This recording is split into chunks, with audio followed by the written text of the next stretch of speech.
Hello दोस्तों, welcome to डीवे classes. Madhya Pradesh series के अंतर्गत हम जो पढ़ रहे थे मध्य प्रदेश का भौगोलिक विभाजन, आज हम इसको आगे करने वाले हैं और हमारा इसी के अंतर्गत सतपुड़ा मैकाल श्रेणी जो है इसको हम पूरा करने वाले हैं।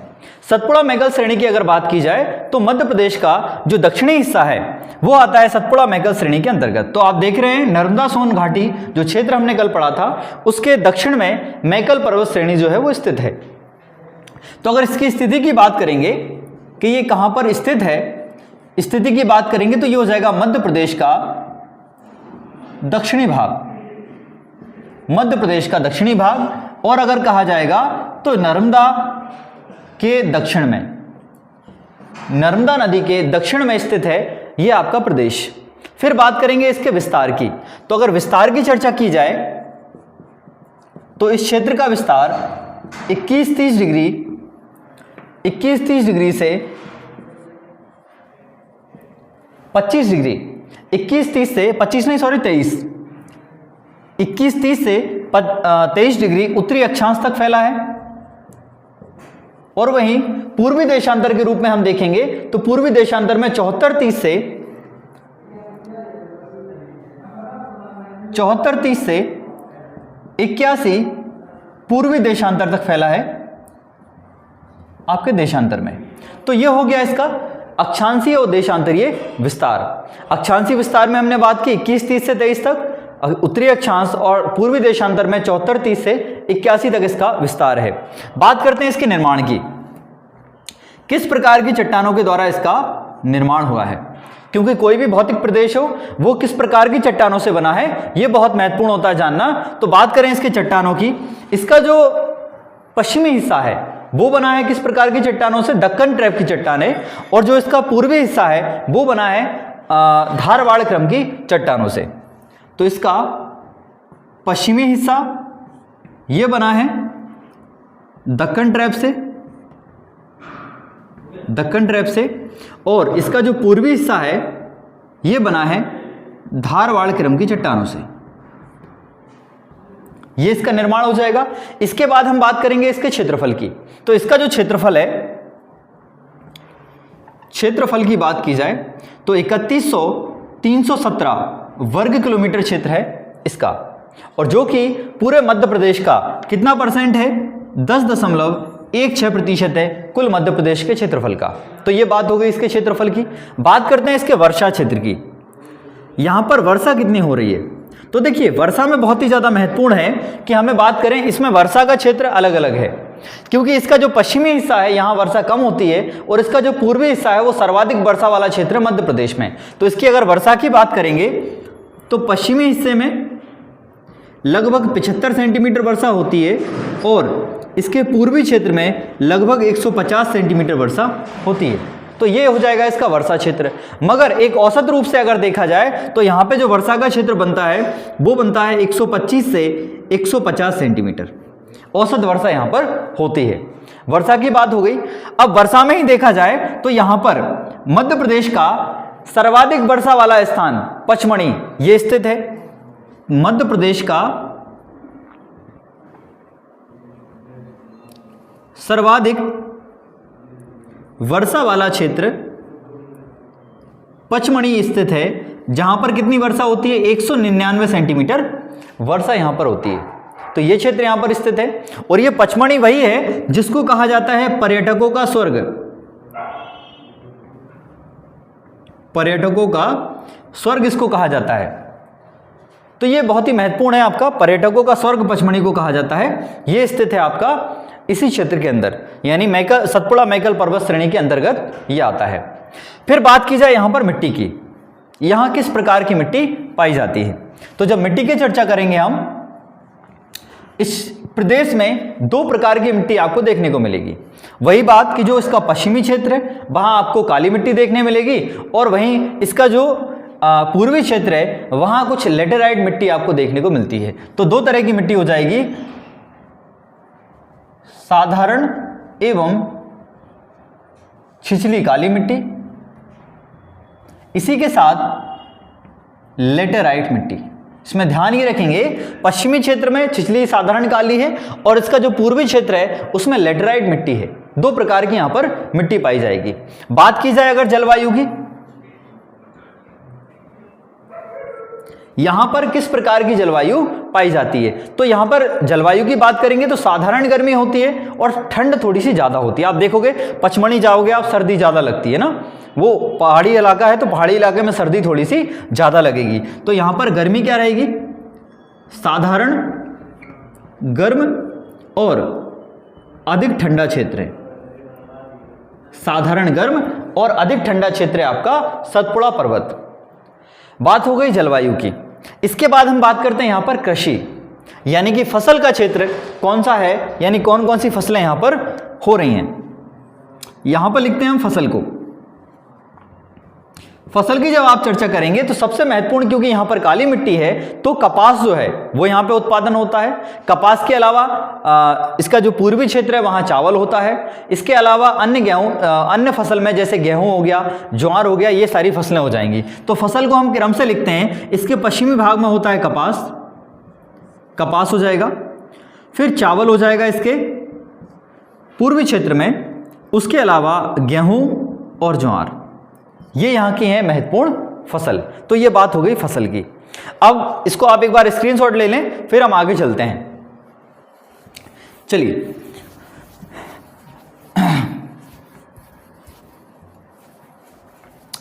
अगला आता है इसमें क्या, फसल, सॉरी फसल हो चुका है। फसल के बाद अगला इसमें आ जाएगा क्या, जिले, यानी कौन कौन से जिलों में ये विस्तृत है। सतपुड़ा जो है, सतपुड़ा मैकल श्रेणी मध्य प्रदेश के कौन कौन से जिलों में ये विस्तृत है। जैसे कि यहां से स्टार्ट हम करें अगर, तो बालाघाट यहां पर पड़ता है। बालाघाट के बाद इधर कुछ क्षेत्र ऊपर का मंडला का पड़ता है, डिंडोरी का पड़ता है, और आगे चल के हम आएंगे तो इधर आपका पड़ेगा शिवनी, छिंदवाड़ा। फिर इधर निमाड़ क्षेत्र आ जाएगा। निमाड़ क्षेत्र में खंडवा, खरगोन, बुरहानपुर और बड़वानी, ये सारे क्षेत्र आ जाएंगे। तो जिलों में आप लिखेंगे, जिले हो जाएंगे बालाघाट, बालाघाट आ जाएगा। इसके अलावा आपका डिंडोरी, डिंडोरी का कुछ क्षेत्र आ जाएगा और मंडला का कुछ क्षेत्र आ जाएगा। डिंडोरी, मंडला, सिवनी,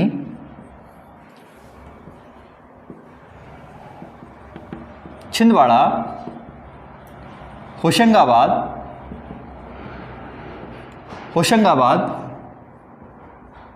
हरदा, बैतूल और निमाड़ी क्षेत्र। ये निमाड़ क्षेत्र, निमाड़ क्षेत्र में कौन कौन आ जाएगा। निमाड़ क्षेत्र में लिखेंगे आप खंडवा, खरगोन, बड़वानी और बुरहानपुर।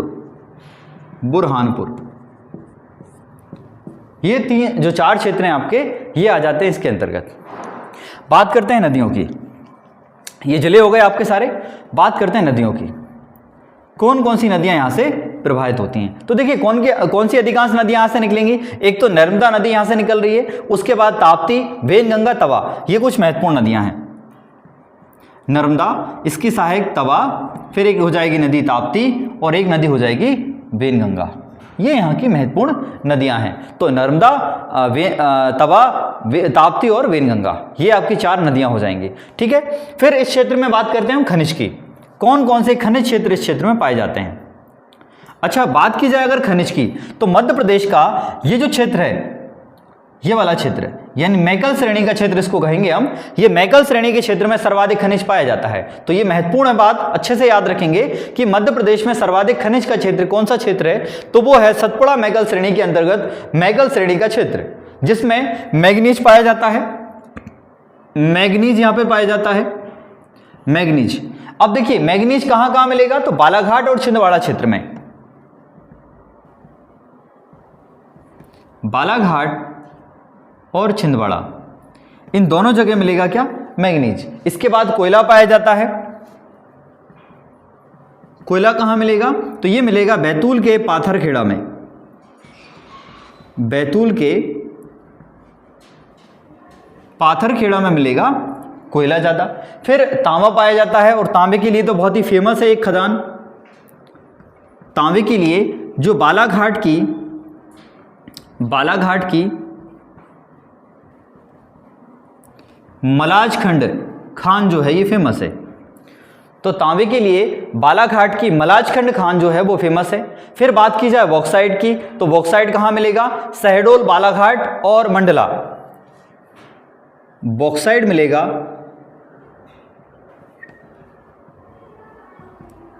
शहडोल, बालाघाट और मंडला, इन 3 जिलों में मिलेगा बॉक्साइट का क्षेत्र। और एक और खनिज जिसमें लिखेंगे लोहा। लोहा मिलता है बालाघाट के अंदर ही। यानी कुल मिला के देखा जाए तो ये जो बालाघाट है यहाँ हमें ज़्यादा चीज़ें देखने को मिल रही हैं। बालाघाट में बहुत सारे खनिज संपदा जो है वो पाई जाती है। तो ये अच्छा, इस क्षेत्र में क्यों पाई जाती है उसका भी एक कारण है।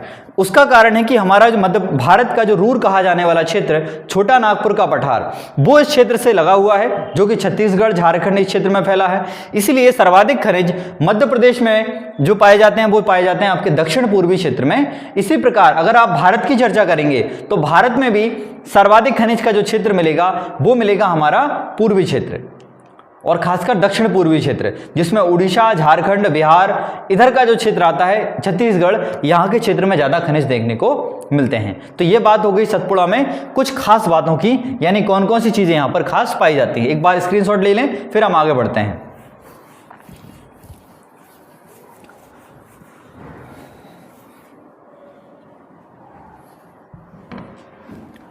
आगे हम चलते हैं तो थोड़ा सा सतपुड़ा मैकल जो पर्वत है उसको थोड़ा खंगाल लेते हैं। उसको खंगालने का मतलब ये है कि ये कितने भागों में बटा हुआ है, कौन कौन से क्षेत्र इसके कहाँ कहाँ पर स्थित हैं, उनकी हम चर्चा कर लेते हैं। तो जो सतपुड़ा मैकल श्रेणी है, सतपुड़ा जैसे कि नाम से ही समझ में आ रहा है कि जो सतपुड़ा मैकल श्रेणी है, ये 2 नाम इसके अंदर छिपे हुए हैं। एक तो है सतपुड़ा और दूसरा है क्या? मैकल। मतलब कि ये जो है ये 2 भागों में बटा है। सतपुड़ा जो मैकल श्रेणी है ये यहाँ पर 2 भागों में बटी हुई है। एक तो हो जाएगा सतपुड़ा और दूसरा हो जाएगा मैकल श्रेणी। और यहाँ पर जो सतपुड़ा है इसको भी हमने 2 भागों में बांट के रखा है। एक है पूर्वी सतपुड़ा और एक है पश्चिमी सतपुड़ा। पश्चिमी सतपुड़ा और एक है पूर्वी सतपुड़ा। यानी कहा जाए कि सतपुड़ा मैकल श्रेणी कुल कितने भागों में बटी हुई है? तो सतपुड़ा मैकल श्रेणी कुल 3 भागों में बटी है। और ध्यान रखिए, इससे पीएससी में 2019 में एक क्वेश्चन आया था। उसने कहा था कि सतपुड़ा मैकल श्रेणी की तीनों श्रेणियों को क्रम से जमाइए। तो ये क्रम से जमाने वाला जो क्वेश्चन है ये इसमें पूछा जाएगा। तो मैं आपको एक क्रम से बताऊंगा पूरी चीजें कि कहाँ कौन सा श्रेणी स्थित है। तो ये हो जाएगा पश्चिमी सतपुड़ा, ये हो जाएगा पूर्वी सतपुड़ा और एक हो जाएगा मैकल क्षेत्र। तो मैकल श्रेणी हो गई 2 भागों में और सतपुड़ा जो हो गया वो हो गया आपका 2 भागों में। इस तरह से टोटल 3 भाग हो जाते हैं। इसके 3 भाग हो गए। अच्छा, जो पश्चिमी भाग है ये कौन सा है? तो देखिए, सतपुड़ा मैकल श्रेणी का जो पश्चिमी क्षेत्र है, यानी जो आपके गुजरात से लगा हुआ क्षेत्र है, वो आता है पश्चिमी क्षेत्र के अंतर्गत। मध्य में जो आएगा वो हो जाएगा हमारा पूर्वी। अच्छा, ध्यान ये रखेंगे, कभी कभी इस पूर्वी क्षेत्र को मध्य क्षेत्र भी कहा जाता है, मध्य भी कहा जाएगा, क्योंकि जब हम इस तरह से मानेंगे कि ये पूरा सतपुड़ा क्षेत्र है तो इसमें ये पश्चिमी हो जाएगा, उधर वाला पूर्वी होगा, तो बीच वाला क्या होगा? मध्य होगा। और अगर हम इसको इस तरह से बांटेंगे कि इस जो पूर्वी क्षेत्र है वो मैकल है, अगर ये वाला क्षेत्र मैकल मान लिया जाए तो फिर बचता है यहाँ से यहाँ तक सतपुड़ा, तो इधर का हो जाएगा पूर्वी और इधर का पश्चिमी और उधर वाला हो जाएगा पूर्वी। तो जो मध्य हिस्सा है इसको कभी कभी पूर्वी भी कहा जाता है और मध्य भी कहा जाता है, और जो सबसे पूर्वी हिस्सा है वो क्या हो जाएगा? मैकल हो जाएगा। इस तरह से याद रखना है। खैर, इस तरह से क्वेश्चन आएगा नहीं क्योंकि इसमें कंफ्यूजन है, कहीं भी अलग अलग बुक में अलग अलग आपको देखने को मिलेगा, तो यहाँ से क्वेश्चन बनने की संभावना कम है। फिर संभावना कहाँ से रहेगी? तो संभावना यहाँ से रहेगी, जो पश्चिमी क्षेत्र है हमारा, इसको किस नाम से जाना जाता है? तो पश्चिमी क्षेत्र को कहा जाता है राजपीपला की पहाड़ियां।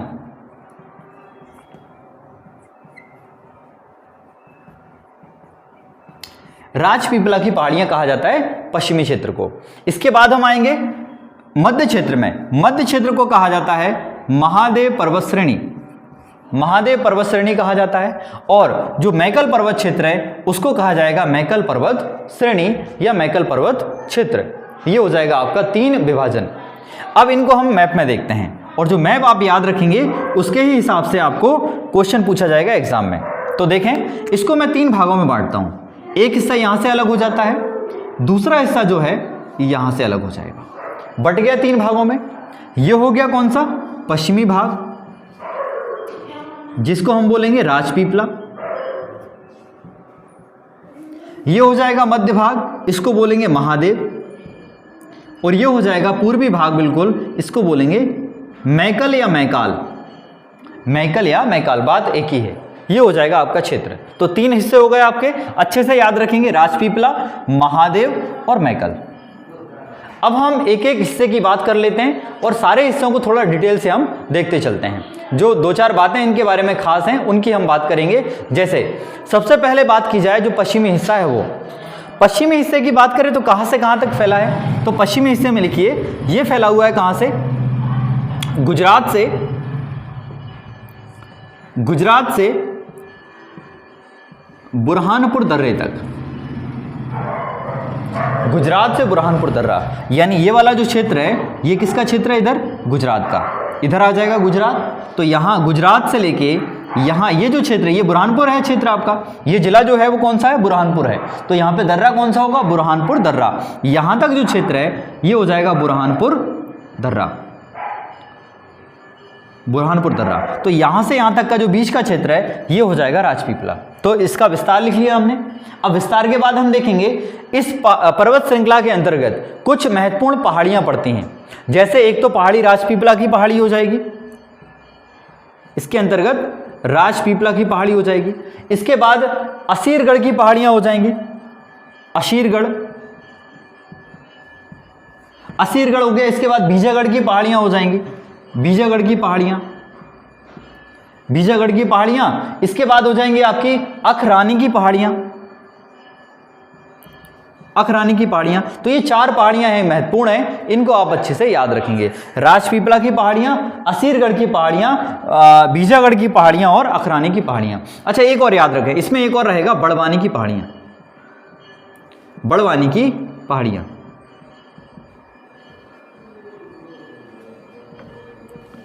तो ये हो गया हमारा राजपीपला श्रेणी। इसके बाद इसमें और क्या खास है, एक बात और महत्वपूर्ण खास है कि जो असीरगढ़ का किला है इसको कहा जाता है, असीरगढ़ को, कि दक्षिण भारत का प्रवेश द्वार। क्योंकि जब भी कोई व्यक्ति पहले पुराने टाइम पे, प्राचीन टाइम पे इतिहास में, जब कोई व्यक्ति उत्तर भारत से दक्षिण भारत में प्रवेश करता था तो वो किस किले से होकर निकलता था, वो होता था इस बुरहानपुर यानी कि असीरगढ़ के किले से होकर। तो असीरगढ़ के किले को कहा जाता है दक्षिण का प्रवेश द्वार। असीरगढ़ को कहा जाता है दक्षिण का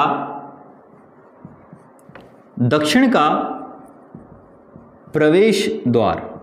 दक्षिण का प्रवेश द्वार, ये बहुत महत्वपूर्ण क्वेश्चन है, अच्छे से याद रखेंगे, ये एग्जाम में पूछा जाएगा। दक्षिण का प्रवेश द्वार, तो ये हो गया राजपीपला। आगे हम चर्चा करते हैं महादेव।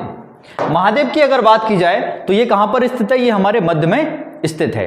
तो जो मध्य क्षेत्र है हमारा वो आता है आपका महादेव। इसके विस्तार की चर्चा करें पहले हम, इसका विस्तार कहां से कहां तक है, तो बुरहानपुर दर्रे से लेके यहां तक कौन आएगा, सिवनी जिला। तो इसका विस्तार हो जाएगा बुरहानपुर दर्रे से सिवनी, यहां तक इसका विस्तार है। इसके बाद इसमें क्या खास है, सबसे महत्वपूर्ण बात है कि सतपुड़ा पर्वत श्रेणी की सर्वोच्च चोटी जिसका नाम है धूपगढ़ की चोटी, यह स्थित है इस शिखर में। तो यहां पे लिखेंगे सतपुड़ा की सर्वोच्च चोटी कौन सी है, धूपगढ़ की चोटी। धूपगढ़ की चोटी जिसकी ऊंचाई है 1350 मीटर और यही चोटी मध्य प्रदेश की भी सबसे ऊंची चोटी है। तो मध्य प्रदेश की सर्वोच्च चोटी या सतपुड़ा की सर्वोच्च चोटी, मैं यहां पे मध्य प्रदेश भी लिख देता हूं, मध्य प्रदेश या सतपुड़ा की सर्वोच्च चोटी जिसका नाम है धूपगढ़ की चोटी, यह स्थित है इसी पर्वत श्रृंखला के अंतर्गत। किसमें, महादेव पर्वत श्रृंखला के अंतर्गत। तो ये बहुत महत्वपूर्ण है, इसको अच्छे से याद रखेंगे। इसके अंतर्गत कुछ पहाड़ी क्षेत्र हैं और कुछ पठार क्षेत्र हैं, उनकी बात हम करते हैं यहां पर। जैसे कि चौरागढ़, नंदीगढ़ और कालीभीत की पहाड़ियां। चौरागढ़, नंदीगढ़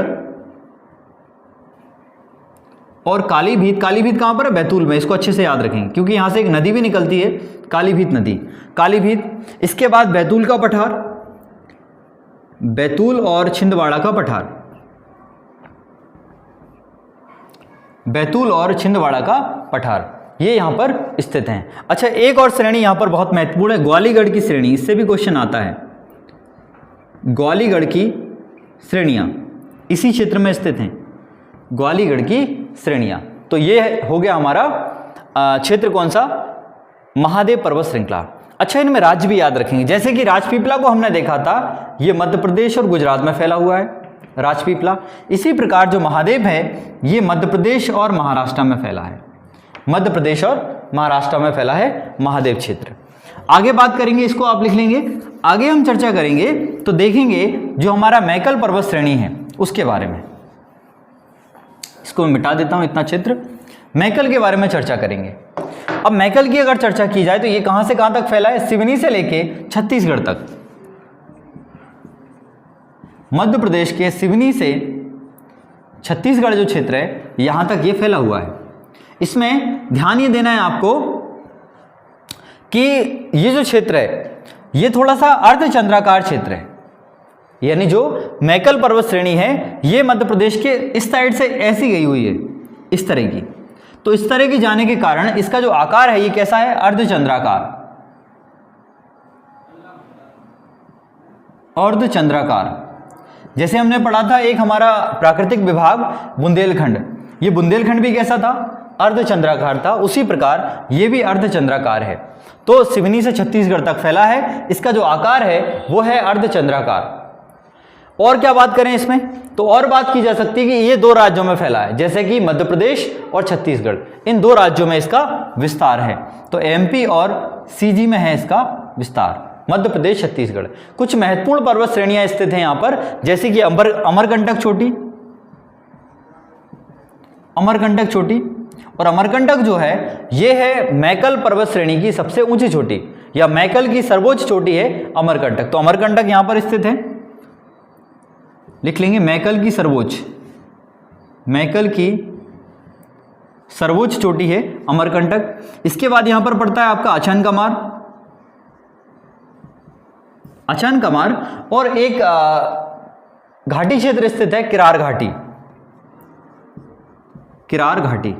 अब किरार घाटी को याद रखना इसलिए जरूरी है क्योंकि किरार घाटी को लेकर मध्य प्रदेश और छत्तीसगढ़ में विवाद है, और इसी कारण से हमारे मध्य प्रदेश के जो क्षेत्रफल में अंतर आता है वो क्षेत्रफल में अंतर किन के कारण आ रहा है, किरार घाटी के कारण ही आता है। तो किरार घाटी को याद रखेंगे, ये मध्य प्रदेश और छत्तीसगढ़ के बीच में एक विवाद का कारण है।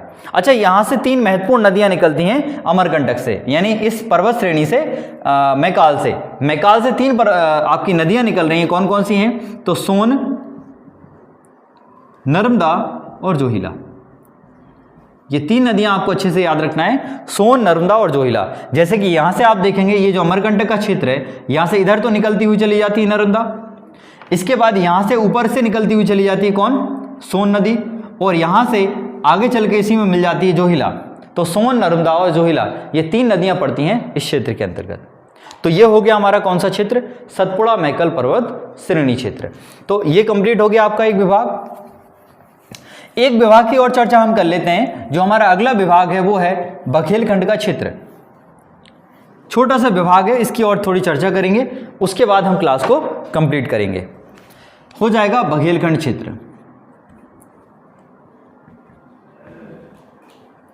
अच्छा, इस विभाग की चर्चा करने के बाद कुछ महत्वपूर्ण बिंदुओं पे हम बात करेंगे, तो क्लास को आप छोड़ेंगे नहीं, बिल्कुल कंटिन्यू देखते रहेंगे आगे तक, क्योंकि लास्ट में मैं आपको बहुत ही महत्वपूर्ण कुछ जो पॉइंट्स हैं, कम से कम 8-10 पॉइंट जो हैं वो मैं आपको बताने वाला हूं, जो आपके एग्जाम की दृष्टि से काफी महत्वपूर्ण है। तो आप कंटिन्यू देखते रहेंगे। बघेलखंड का पठार छोटा सा पठार है, बस खत्म हो जाएगा, उसके बाद हम बिंदुओं की चर्चा करेंगे।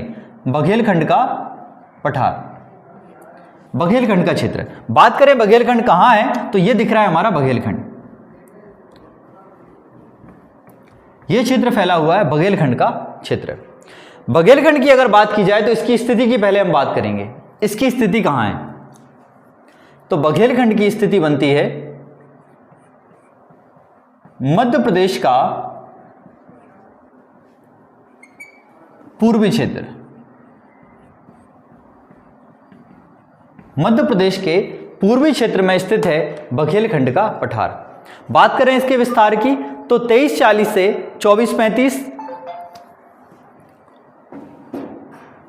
2340 से 2340 से 2435, 2340 से हो जाएगा 2435 तक उत्तरी अक्षांश। और अगर पूर्वी देशांतर की बात करें तो 8005 से लेकर 82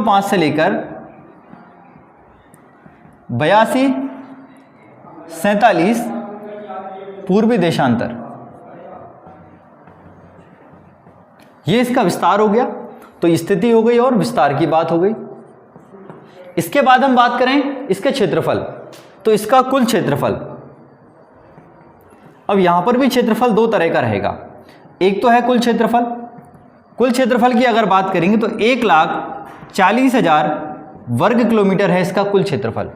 मगर ये केवल मध्य प्रदेश में नहीं है, ये मध्य प्रदेश के अलावा छत्तीसगढ़, बिहार, इधर वाले क्षेत्र में भी फैला हुआ है।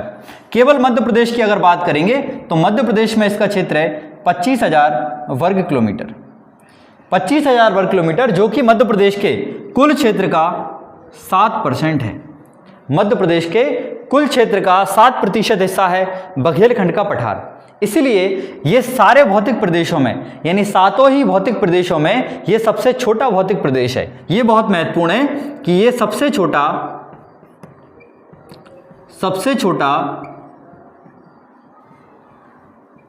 भौतिक प्रदेश है, सबसे छोटा भौतिक प्रदेश है हमारा बघेलखंड का पठार। बात करें यहाँ की जलवायु की, तो जलवायु में कुछ नहीं है, साधारण गर्मी पड़ती है और अधिक ठंड पड़ती है। यहाँ पर जलवायु की बात करें तो यहाँ पर गर्मी जो है वो साधारण है और ठंड यहाँ पर ज़्यादा है, ठंड ज़्यादा। ये बात हो गई यहाँ पर जलवायु की। जलवायु के बाद बात करते हैं यहाँ पर इसका जो वर्षा का क्षेत्र है वो कितना है। तो वर्षा यहाँ पर काफ़ी अच्छी होती है, मीडियम वर्षा है, लगभग 125 सेंटीमीटर वर्षा होती है, 125 सेंटीमीटर होती है यहाँ पर वर्षा। और इसके अलावा अगर यहाँ पर बात की जाए इसके अंतर्गत कौन कौन से, अच्छा मिट्टी की बात कर लें पहले, क्योंकि मिट्टी खास है। मिट्टी की बात करें तो ये जो क्षेत्र है बघेलखंड, यहाँ पर कौन सी मिट्टी देखने को मिलेगी, यहाँ पर मिलेगी हमें लाल पीली मिट्टी मिलेगी, लाल पीली मिट्टी। मिट्टी की बात हो गई। मिट्टी के बाद हम बात करेंगे यहाँ पे कौन कौन से जिले जो है इसके अंतर्गत आते हैं। जिले, तो जिलों में महत्वपूर्ण क्या है, ये वाला क्षेत्र आप देखेंगे तो इस क्षेत्र में शहडोल मिलेगा, सीधी मिलेगा, सिंगरौली मिलेगा, और कुछ क्षेत्र मिलेगा हमारा रीवा का, और कुछ क्षेत्र उमरिया का। तो लिखें शहडोल, उमरिया, सीधी, सिंगरौली और रीवा, ये आपके क्षेत्र हैं जो जिले आते हैं इसके अंतर्गत। इसके बाद वर्षा की बात हो गई। बात करते हैं नदियों की। नदियां, यहां पर महत्वपूर्ण कौन कौन सी नदियां निकल के जाती हैं, तो सोन सोन और जोहिला, ये दो नदियां इधर निकल के जा रही हैं। इसके बाद इनकी सहायक नदियां हैं कुछ, जैसे बनास नदी और गोपद नदी। तो लिख लें, हो जाएगी सोन नदी, इसकी सहायक जोहिला नदी, जोहिला, सोन जोहिला, बनास नदी और गोपद नदी। ये चार महत्वपूर्ण नदियां हैं जो इस क्षेत्र से होकर गुजरती हैं। बात करें यहाँ फसल की, फसल बहुत महत्वपूर्ण बात है यहाँ की, क्योंकि यहाँ की एक महत्वपूर्ण फसल है जिसको बोलते हैं हम चावल। फसल, तो फसल में हो जाएगा चावल। चावल यहाँ की प्रमुख फसल है। चावल के अलावा और क्या होगा, यहाँ पर अलसी होती है, ज्वार होता है, तिल होता है। अलसी होती है, ज्वार होता है और तिल, ये क्षेत्र यहाँ की महत्वपूर्ण फसलों का क्षेत्र है। फिर सबसे महत्वपूर्ण बात कि यहाँ पर एक खनिज पाया जाता है, जो खनिज की दृष्टि से ये क्षेत्र एक महत्वपूर्ण क्षेत्र है। तो ये खनिज कौन सा है यहाँ पर, यहाँ पे मैं बात करता हूँ खनिज की। तो एक खनिज पाया जाता है जिसको बोलते हैं कोयला। ये क्षेत्र बघेलखंड का क्षेत्र खनिज के लिए जाना जाता है, और क्यों जाना जाता है उसकी चर्चा हम कर लेते हैं। मैं इसको मिटा ही देता हूं पहले, उसके बाद हम खनिज की चर्चा करेंगे। स्क्रीनशॉट ले ले जल्दी से, फिर हम इसको रफ करते हैं। चलो आगे चलते हैं हम, तो इसके खनिज की बात करते हैं।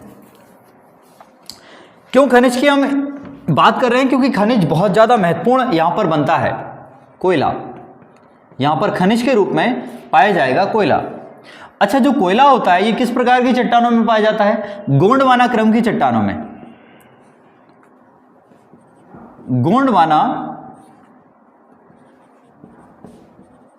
क्रम की चट्टानों में। इसका अर्थ यह हुआ कि बघेलखंड का जो पठार है उसका निर्माण किन चट्टानों से हुआ है? गोंडवाना क्रम की चट्टानों से इसका निर्माण हुआ है, इसीलिए इसमें क्या पाया जा रहा है? कोयले की मात्रा ज्यादा पाई जा रही है। अब कोयले के अंतर्गत देखा जाए तो दो महत्वपूर्ण क्षेत्र जो कोयले के यहां पाए जाते हैं वो कौन कौन से हैं? तो एक तो है आपका सिंगरौली। सिंगरौली, सिंगरौली में क्या खास है? सिंगरौली में है एक जगह जिसको बोलते हैं बेड़न। आपने सुनी होगी जगह का नाम बेड़न। जो बेड़न जगह है इसको कहा जाता है मध्य प्रदेश की ऊर्जा राजधानी। मध्य प्रदेश की ऊर्जा राजधानी कहा जाता है बेड़न को। और एक बात खास, जो सिंगरौली है यह क्षेत्र मध्य प्रदेश का सर्वाधिक कोयला वाला क्षेत्र है। सर्वाधिक कोयला वाला क्षेत्र है आपका सिंगरौली। दूसरा हमने देखा यहां पर क्या पाया जा रहा है? शहडोल। शहडोल में भी कोयला बहुत है और शहडोल जाना जाता है किस लिए? अच्छा एक मिनट, सर्वाधिक कोयला वाला क्षेत्र नहीं होगा, ये होगा आपका जो बेड़न है। हाँ क्लियर है, सर्वाधिक जो कोयला क्षेत्र है वो तो शहडोल में पाया जाएगा। सर्वाधिक कोयले की मोटी परत यहां पर पाई जाती है। कोयले की सबसे मोटी परत यह पाई जाती है सिंगरौली में। तो देखिए बेड़न जो है ये जगह पे कोयला है और ये मध्य प्रदेश की ऊर्जा राजधानी है, और सिंगरौली में कोयले की सबसे मोटी परत पाई जाती है मध्य प्रदेश की। अब बात करें शहडोल, तो शहडोल में एक जगह है सोहागपुर। सोहागपुर यह है मध्य प्रदेश का सर्वाधिक कोयला का क्षेत्र। मध्य प्रदेश का सबसे बड़ा कोयला क्षेत्र है आपका क्या? सोहागपुर। तो सोहागपुर जो है ये कहां पर है? शहडोल में है। तो एक बार क्लियर कर लें, सिंगरौली जो है ये कोयला क्षेत्र है, यहां पर बेड़न पाई जाती है। बेड़न क्या है? मध्य प्रदेश की ऊर्जा राजधानी है, और सिंगरौली में कोयले की सबसे मोटी परत पाई जाती है। और जो आपका शहडोल है यहां पर एक जगह है सोहागपुर, और सोहागपुर में है मध्य प्रदेश का सबसे बड़ा कोयला क्षेत्र। सोहागपुर सबसे बड़ा कोयला क्षेत्र है मध्य प्रदेश का। तो ये बात हो गई हमारी बघेलखंड के पठार की। तो ये चर्चाएं थी हमारी बघेलखंड से संबंधित। अच्छा, हमने सातों के सातों जो विभाजन है वो एक बार पढ़ लिए हैं। एक बार मैं रिवाइज आपको करा रहा हूं सातों विभाजन, अच्छे से आप रिवाइज करेंगे सातों विभाजन, फिर हम आगे बढ़ते हैं और कुछ जो महत्वपूर्ण तथ्य हैं उसके बारे में हम बात करते हैं। तो देखिए कौन कौन से आपके 7 विभाजन थे उनको एक बार डिस्कस करते हैं। सबसे पहले हम बात करते हैं मध्य प्रदेश को मुख्यतः 3 भौतिक विभाजन में हमने बांटा था। 3 भौतिक विभाजन में पहला विभाजन है मध्य उच्च प्रदेश, दूसरा था सतपुड़ा मेकल श्रेणी, और तीसरा था बघेलखंड का पठार। जो प्रथम विभाजन है मध्य उच्च प्रदेश, उसको भी हमने 5 उप विभाजन में बांटा हुआ है। 5 कौन कौन से हैं? तो बात करें मध्य भारत का पठार, मालवा का पठार, बुंदेलखंड का पठार, रीवा पन्ना का पठार, और एक और रह जाता है नर्मदा सोन घाटी क्षेत्र। इस तरह से टोटल 7 भागों में, कुल 7 भागों में मध्य प्रदेश का भौगोलिक विभाजन हमने पढ़ा। उसमें हमने उनकी महत्वपूर्ण जलवायु पढ़ी, उनका स्थिति एवं विस्तार पढ़ा, उनकी मिट्टी पढ़ी, उनकी फसल पढ़ी, ये सारी चीजें हमने इसमें डिस्कस करी हैं। अच्छा, एक बार मैं आपको एक मोटे तौर पे सबकी फसल जो है एक बार याद दिला देता हूं। जैसे कि बात की जाए मध्य भारत के पठार की, तो मध्य भारत का जो पठार था उसमें हमने फसल की बात की थी। सरसों जो है वो ज्यादा होती है, इसलिए उसको क्या बोलते हैं? सरसों का हांडी कहा जाता है। फिर हम थोड़ा नीचे आए तो मालवा का क्षेत्र। अच्छा, मालवा के क्षेत्र में जो फसल है वो कौन सी है? सोयाबीन और गेहूं क्षेत्र, वो यहां पर ज्यादा पाया जाएगा। इसके बाद हम बात करें बुंदेलखंड, तो बुंदेलखंड में हमें देखने को क्या मिलेगा? कुछ चावल का क्षेत्र मिलेगा, और यहां पर क्या मिलेगा? ज्वार मिलेगी। हमें चावल का क्षेत्र मिलेगा और ज्वार मिलेगा, उसके साथ कुछ गेहूं का क्षेत्र मिलेगा। नर्मदा सोन घाटी में जाएं तो गेहूं ज्यादा उत्पादन होता है, कुछ थोड़ा बहुत क्षेत्र सोयाबीन का होगा और कपास का उत्पादन होगा। वहीं सतपुड़ा में भी कपास और चावल का उत्पादन ज्यादा है। उसके बाद हम जाएं बुंदेलखंड, बघेलखंड, तो बघेलखंड में चावल प्रमुख फसल के रूप में है। और फिर हम जाएं रीवा पन्ना, तो रीवा पन्ना में भी चावल ज़्यादा उत्पादित होता है। तो ये तो बात हो गई हमारे भौगोलिक प्रदेश की। अब हम चर्चा करते हैं कुछ हमारे महत्वपूर्ण जो पहाड़ी क्षेत्र हैं उनकी, जिसके अंतर्गत सबसे महत्वपूर्ण मैं आपको बताने वाला हूं, उसकी चर्चा हम करते हैं।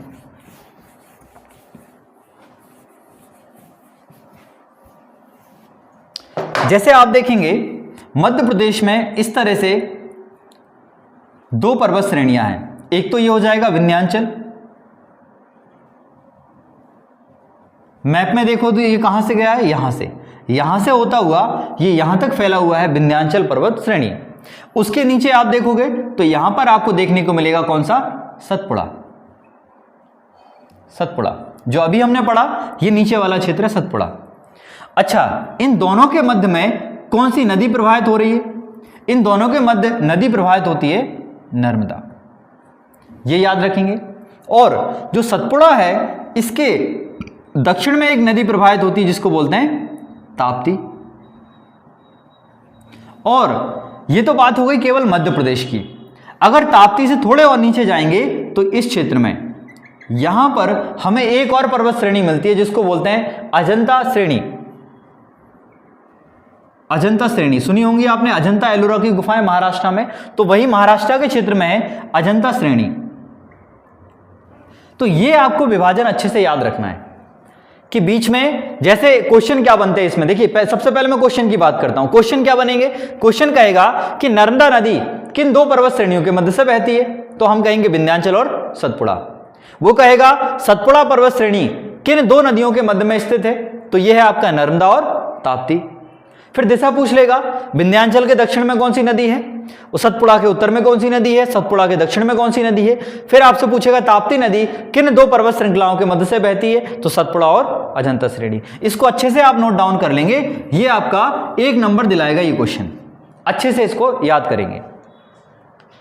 तो ये एक महत्वपूर्ण चर्चा थी, ये हमने की है। इसके बाद हम बात करें और कुछ ऐसे तथ्यों की जो शायद आपको देखने को न मिलते होंगे किताबों में, उन तथ्यों की मैं आपसे बात करने वाला हूं।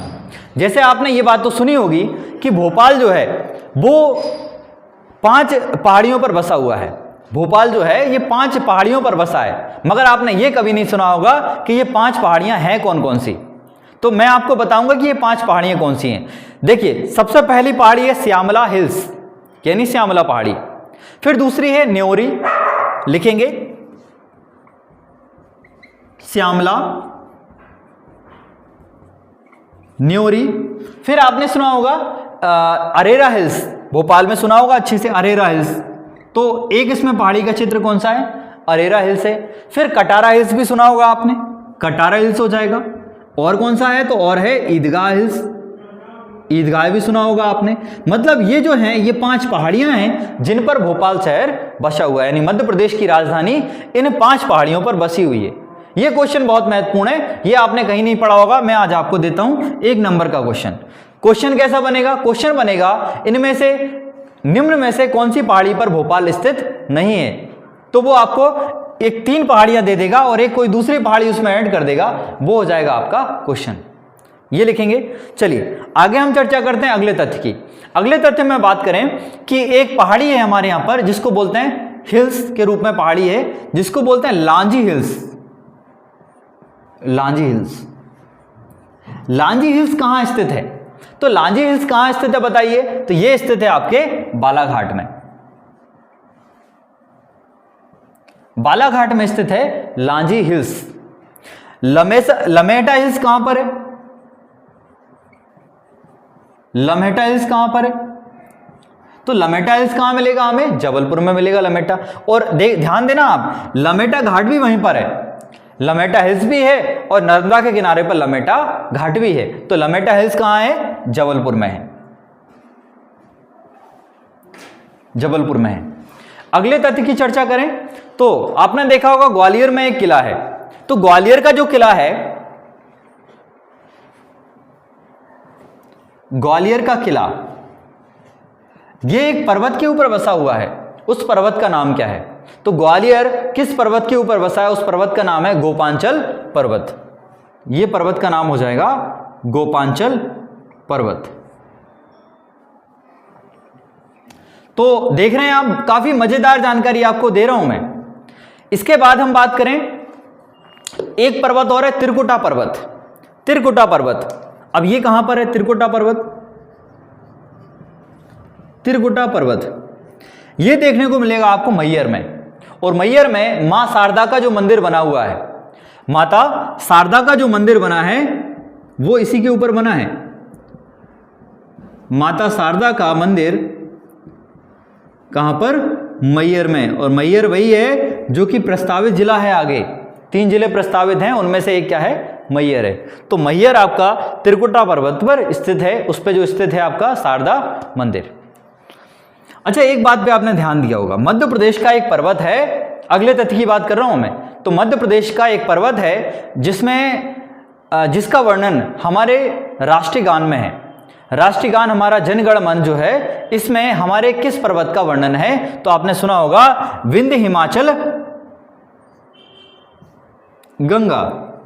तो विंध्य पर्वत जो है इसका वर्णन किस में है? राष्ट्रगान में है। तो ये कुछ महत्वपूर्ण बातें थी, इनको आप अच्छे से याद रखेंगे। तो